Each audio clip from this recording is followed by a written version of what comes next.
Rajang Semeng, apa kabar saudara? Berita Bali kini hadir menjumpai Anda bersama saya Bavani Nafaratri.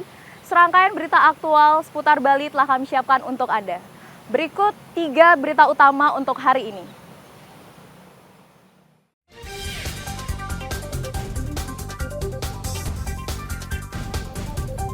Kebakaran hutan dan lahan masih terjadi di Desa Kubu Karangasem.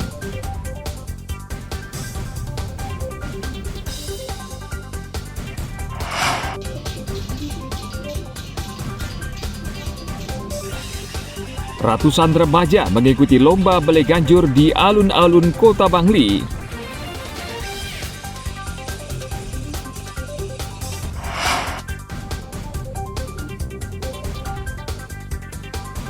Mencoba kelezatan rasa sate orop daging kambing di Denpasar.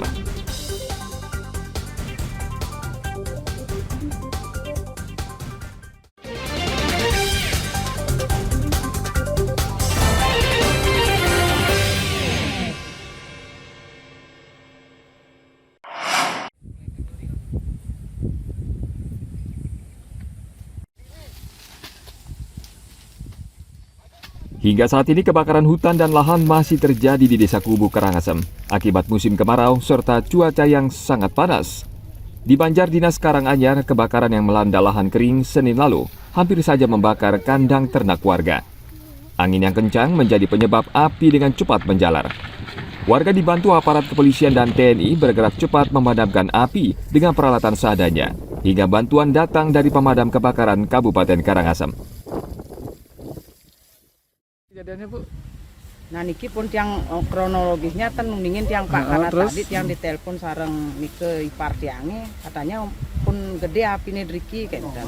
Untuk lebih lanjutnya langsung sareng yang Jam berapa, punya Bu? lahannya. Jam berapa?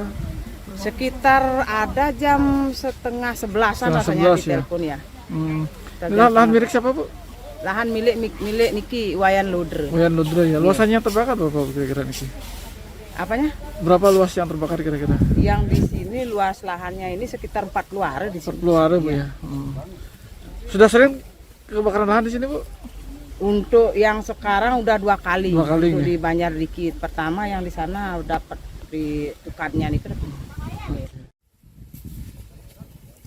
Selama 1 bulan terakhir, Dusun Karanganyar sudah 2 kali mengalami kebakaran lahan. Pemerintah meminta warga tetap waspada karena kemarau masih berlangsung. Tim Liputan melaporkan dari Kabupaten Karangasem.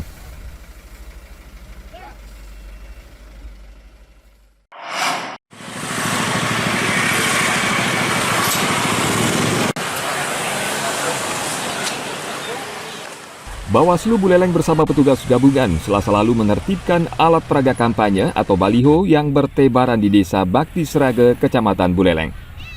Baliho melanggar aturan karena caleg memasang sebelum jadwal kampanye dimulai. Salah satu caleg DPRD Provinsi Bali dari PDI Perjuangan, I Gusti Made Artana memprotes petugas karena menurunkan baliho dirinya yang didirikan di tanah miliknya sendiri. Petugas memang tidak pandang bulu, karena keberadaan baliho para caleg ini mengganggu kenyamanan masyarakat yang melintas. Orang di tanah saya masak kenapa harus disalahkan? Kalau di tanah atau di tempat pabrik, ya, karena di tanah saya. Tapi tidak ada masalah, tidak ada win-win solusi. Karena banyak juga teman-teman yang lain juga seperti kita posisinya gitu. Memahami situasinya. Saya kira tidak ada masalah. Kita baru tahu yang di timur saja baru 1 di sana. Tapi kita sudah ambil yang kita pada saat kampanye bisa akan pasang lagi.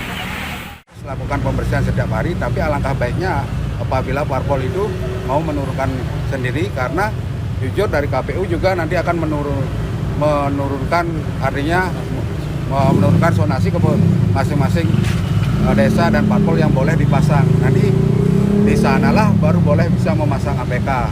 Zonasi tersebut nanti akan berdasarkan surat keputusan dari KPUD Kabupaten Buleleng. Bawaslu gencar menertibkan alat peraga kampanye atau baliho karena masa kampanye baru akan dimulai pada 28 November mendatang. Sesuai aturan, pemasangan baliho juga tidak bisa sembarangan karena harus sesuai dengan zonasi yang diatur KPU Buleleng. Tim Liputan melaporkan dari Kabupaten Buleleng.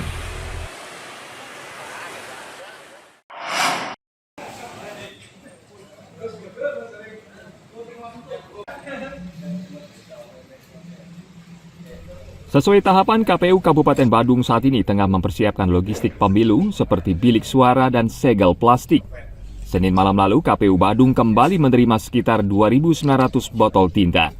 Tinta tersebut akan ditempatkan di sekitar 1.400 TPS, dan setiap TPS mendapat jatah 2 botol tinta. Sebelumnya, KPU Badung juga menerima sekitar 38.000 bilik suara dan ribuan segel plastik. Ribuan botol tinta dan seluruh logistik lainnya langsung disimpan di gudang KPU Badung di Jalan Gatsu Barat, Kota Denpasar, dengan penjagaan ketat 24 jam oleh anggota Kepolisian Polres Badung.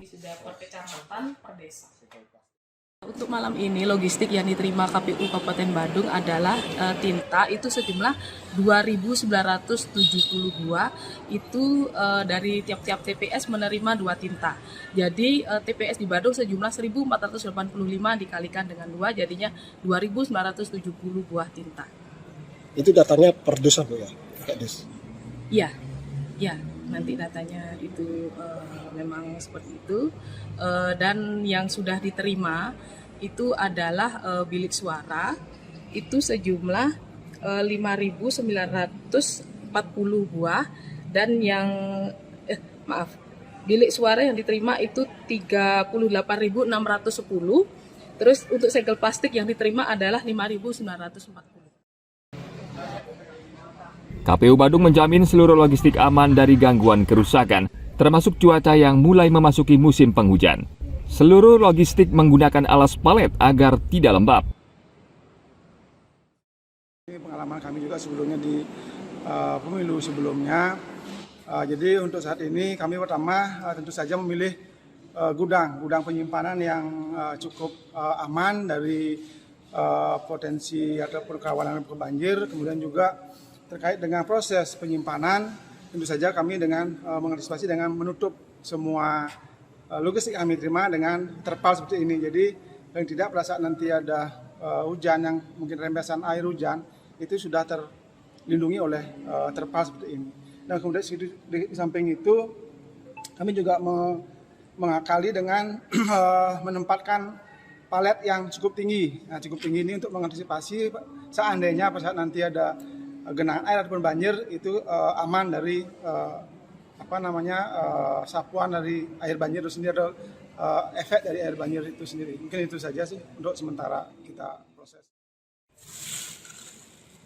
Upaya antisipasi dilakukan dengan menyediakan beberapa tumpukan kayu valet serta beberapa rancangan besi yang difungsikan sebagai alas logistik berbahan mudah basah yang akan datang selanjutnya.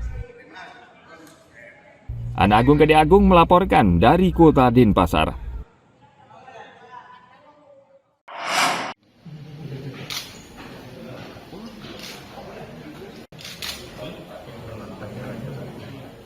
Polisi meringkus Sutrisno, residivis kasus pencurian. Ia bakal kembali mendekam dalam sel penjara dalam kasus yang sama. Pelaku tidak memilih sasaran saat beraksi, termasuk mencuri harta benda pasien yang sedang dirawat di rumah sakit. Satreskrim Polsek Denpasar Barat terpaksa melumpuhkannya dengan menembak kaki pelaku karena melawan ketika ditangkap. Pelaku mencuri tas berisi uang belasan juta rupiah serta telepon genggam milik keluarga pasien yang sedang jaga di RSUP Prof. Ngurah Denpasar. Ia biasanya beraksi pada malam hari ketika korban sedang tertidur lelap, dan ia mengaku sudah 5 kali beraksi di lokasi yang sama. Yang bersangkutan sering melakukan aksi di rumah sakit Profesor Dr. IGN atau Rumah Sakit Ngurah atau Rumah Sakit Sanglah, di mana tersangka ini telah melakukan dari LP atau dari laporan itu 3 kali, yaitu di 10 November 2023, kemudian 28 2023 dan 23 Oktober 2023. Dilaksanakan yaitu pada menjelang dini hari, itu di atas jam 12 malam, di mana para korban yaitu tidur terlelap atau mereka sedang istirahat. Kemudian